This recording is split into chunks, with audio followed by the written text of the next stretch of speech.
찾아가는 말씀 기도 시간입니다.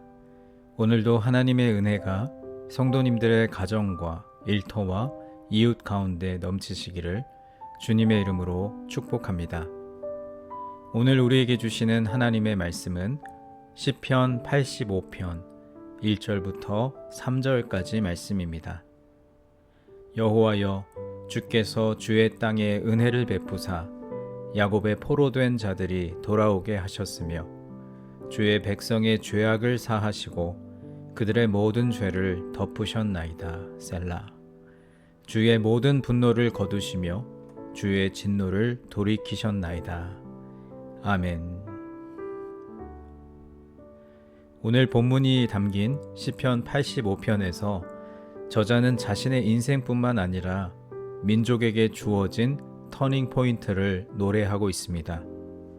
본문의 배경은 이스라엘 백성들이 나라를 잃고 바벨론의 포로로 잡혀갔다가 돌아오고 난 후에 귀환자들이 기록한 시편입니다. 그들은 귀환의 기쁨과 감사를 하나님께 노래하고 있습니다. 포로된 자들을 돌아오게 하신 하나님, 타국의 포로로 잡혀가서 70년 동안 갖은 고생과 수고를 다했는데 하나님께서 돌아오게 하신 것에 대한 감사를 노래하고 있습니다. 그런데 우리가 여기서 한 가지 의문을 가지는 것은, 그럼 하나님께서는 왜 이스라엘 백성들을 다시 돌아오게 하셨는가 하는 질문입니다. 이스라엘 백성들이 나라를 잃고 포로로 잡혀갈 때 하나님께서는 오죽하면 하나님의 백성에게 그렇게 하셨겠습니까? 하나님이 지극히 사랑하셨던 하나님의 백성들을 포로로 살게 하신 이유가 분명히 있었습니다. 그들은 하나님을 떠나 있었고 우상 숭배에 젖어 있었으며 하나님이 아닌 다른 것들을 하나님보다 더 섬기고 살았습니다. 그들의 죄가 하늘에 닿았고 하나님은 여러 선지자들을 보내셨지만 그들은 듣지 않았습니다. 때로는 기다리고 또 때로는 달래고 책망하고 징계까지 해보아도 그들은 전혀 듣지 않았습니다. 하나님은 결국 그들에게 극약 처방을 내리셨습니다. 나라를 빼앗고 성전을 불태우고 그리고 포로로 잡혀가게 한 것입니다. 이제 70년의 포로기를 끝내고 돌아왔습니다. 도대체 그들에게 어떤 일이 있었기에 하나님께서 마음을 바꾸신 것일까요? 단순히 70년이라는 시간을 채웠다고 하나님께서 돌이키신 것은 아닐 것입니다.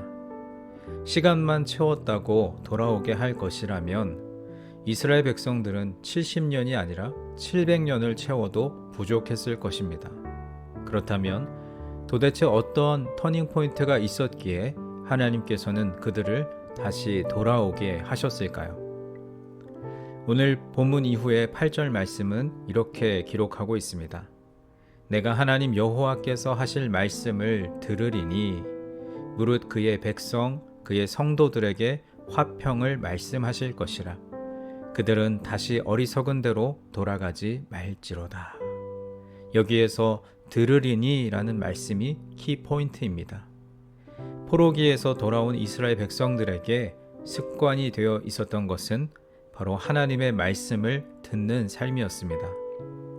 그들은 나라를 잃고 나서 70년간 포로 생활을 하면서 하나님의 말씀을 듣는 것이 훈련되어 있었습니다.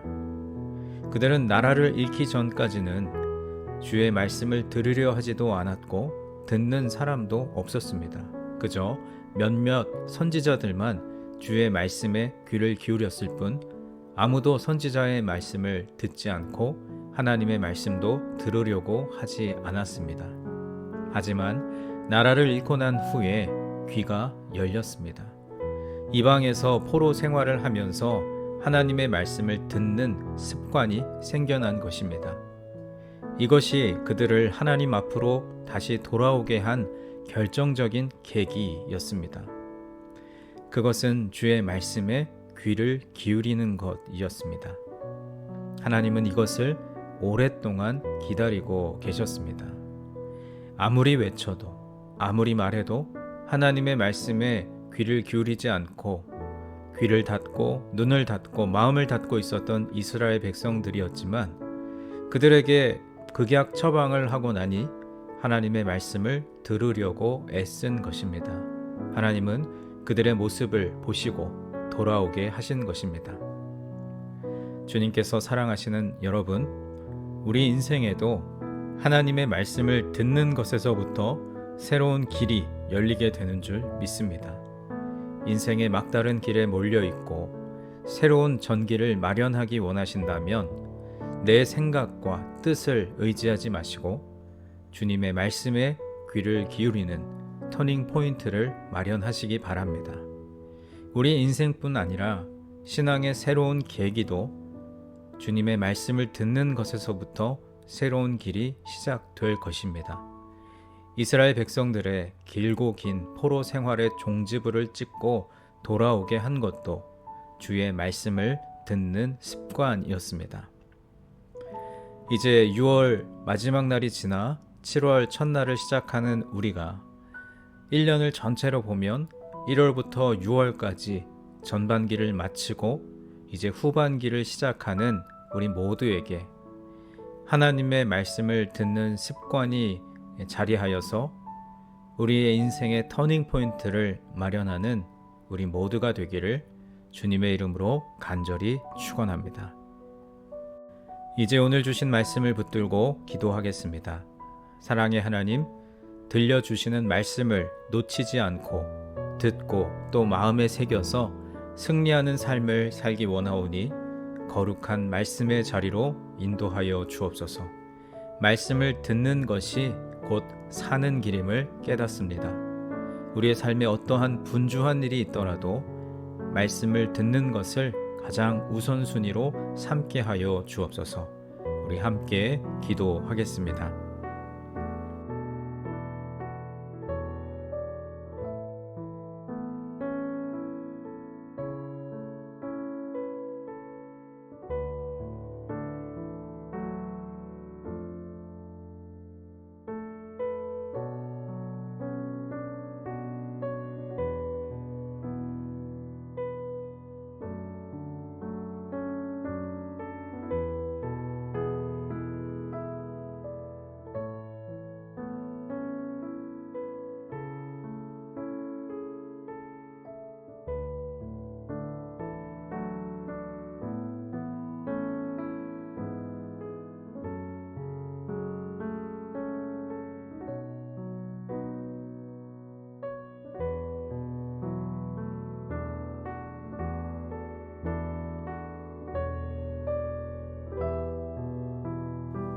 두 번째로 교회를 위해서 기도하겠습니다.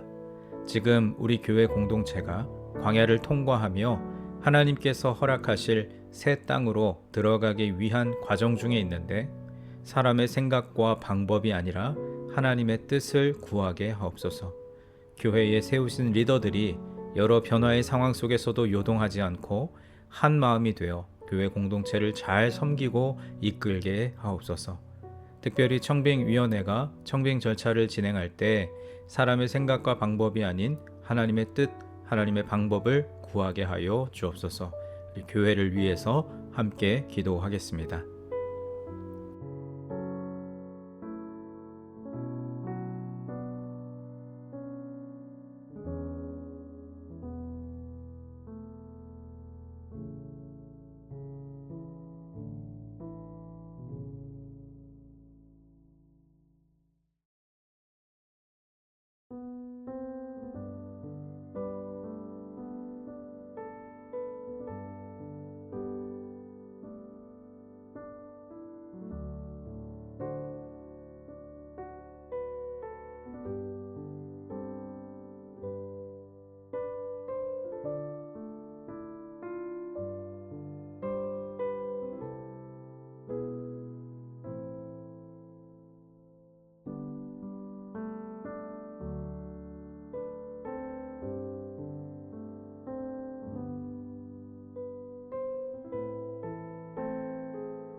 마지막 세 번째로 세상을 향하여 기도할 때 우리의 가정과 일터를 위해서 기도하겠습니다.